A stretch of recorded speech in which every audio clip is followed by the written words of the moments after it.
Hi Capricorn and Capricorn Rising, here is your horoscope for November 2025. I'm Astrologer Joseph Anthony.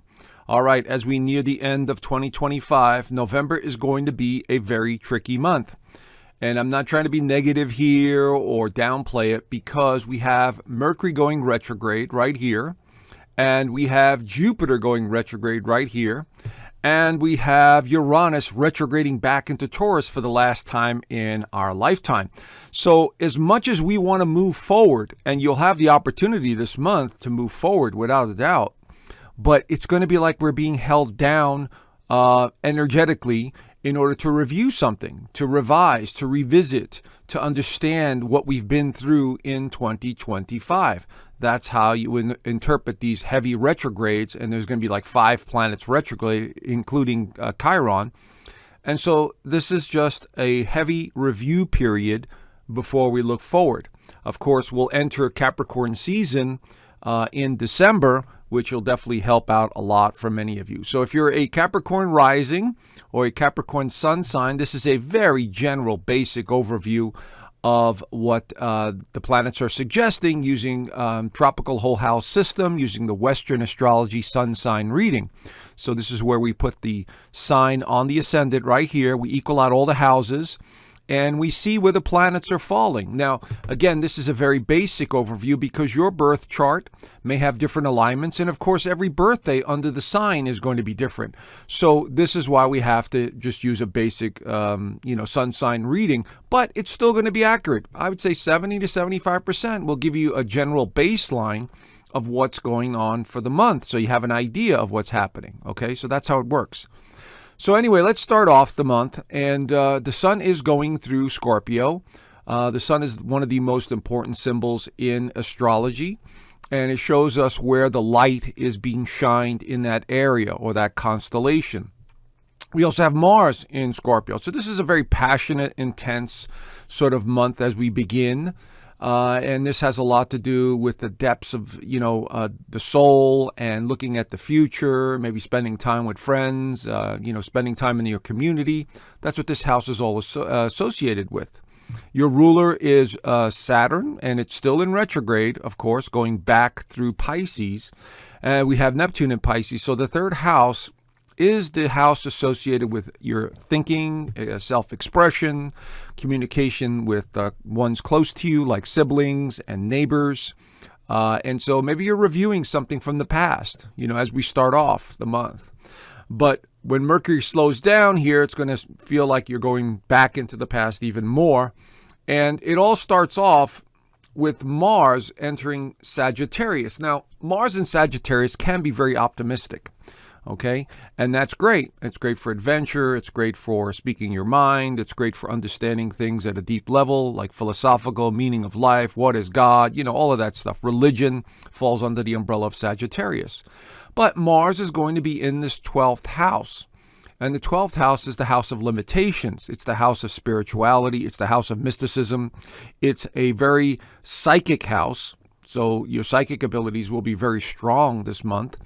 But it is a place where we self-undo, we sabotage ourselves, we feel sorry for ourselves, especially since Mars represents the self symbolically. And so now you're questioning yourself, your self-purpose. Where am I going? What's the meaning of my life? Who are these people around me? What is God? What's my connection to Source? You'll be asking all the big questions. And so this is what Mars in the 12th house will do in Sagittarius. You become the philosopher on the meaning of your life. And this will happen over the course of about 5 weeks or so as Mars makes its way through this 12th house.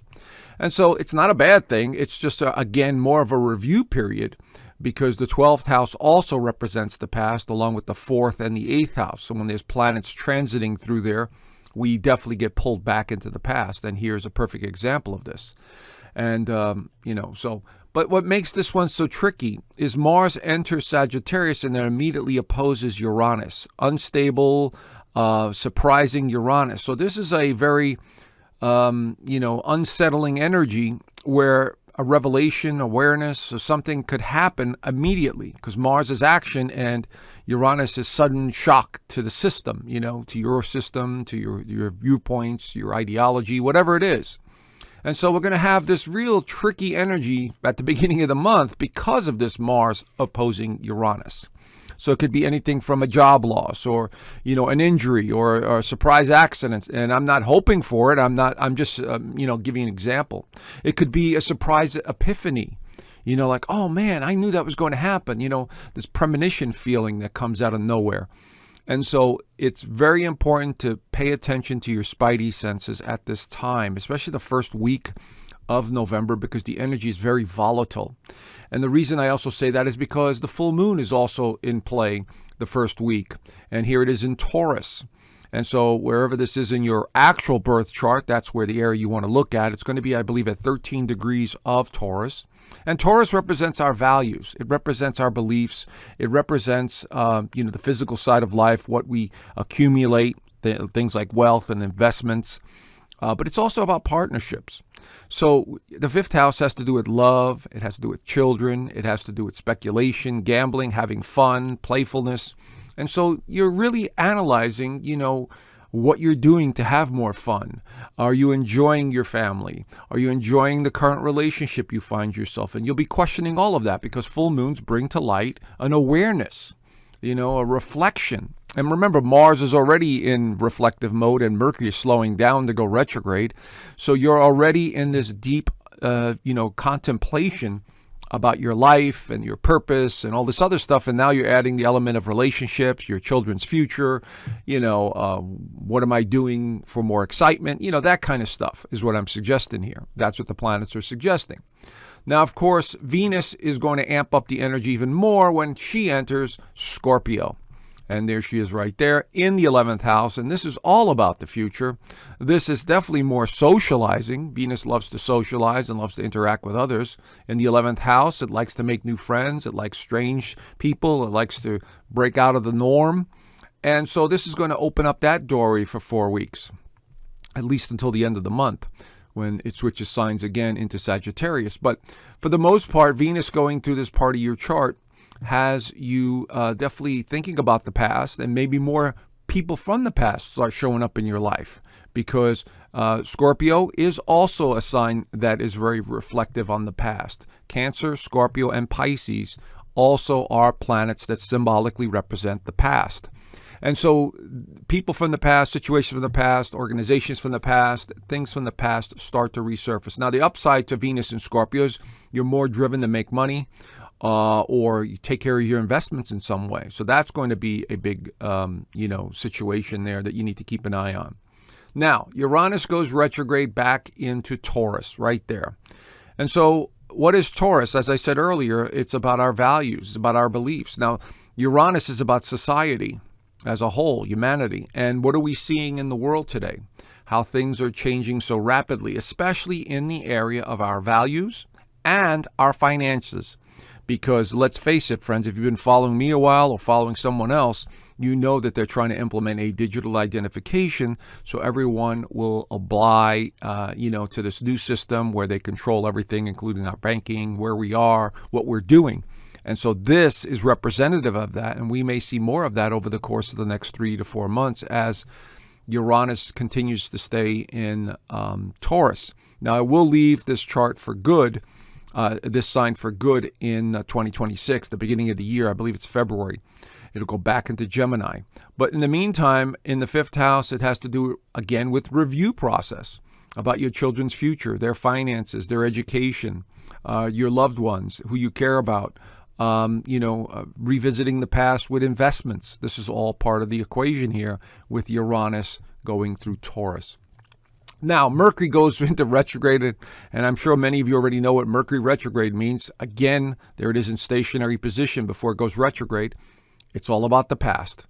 And so now with Mars and Mercury in the 12th house, it's all about the past.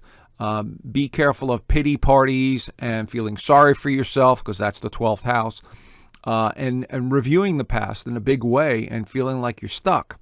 Remember, the energy forces us to slow down in order to reflect, what we've accomplished, where we've been, what we've done, the choices we've made. That's how it works. Okay, and this is no different. This Mercury is going to have you questioning your philosophy, your meaning of life, the purpose, your religious beliefs, all of it. because it's Sagittarius. So that'll be very interesting. Jupiter also goes retrograde in Cancer on the 11th, right there in stationary position. This is about other people. So this month is very big on two areas: people coming back into your life or thinking about people from the past, and financial matters. These are the two themes here as the sun makes its way through Scorpio along with Venus. These are money signs. So, but Jupiter in Cancer is all about the past. You did this, I did that. You might get into discussions about the past, reflecting upon the past, revisiting old neighborhoods, thinking about the females in your life, because Cancer rules females. Could be mother issues, whatever it is. There's definitely family dynamic issues that also get resurfaces under the Jupiter in Cancer mode. So there's a lot to think about here. It's in the 7th house of other people. Mercury retrogrades back into Scorpio, and this is where the financial side of it comes in, because now this is all Scorpio energy that's being highlighted in this 11th house about your future, but also the new moon in Scorpio right here is also suggesting something new or something from the past that you need to revisit and revise before you move forward. And this could be a new person, a new investment counselor, a new friendship, a new neighborhood. New moons could indicate a new neighborhood.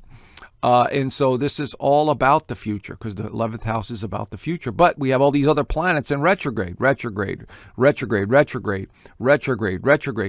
So it's kind of hard. It's like you're a ping pong going back and forth between the past and the future.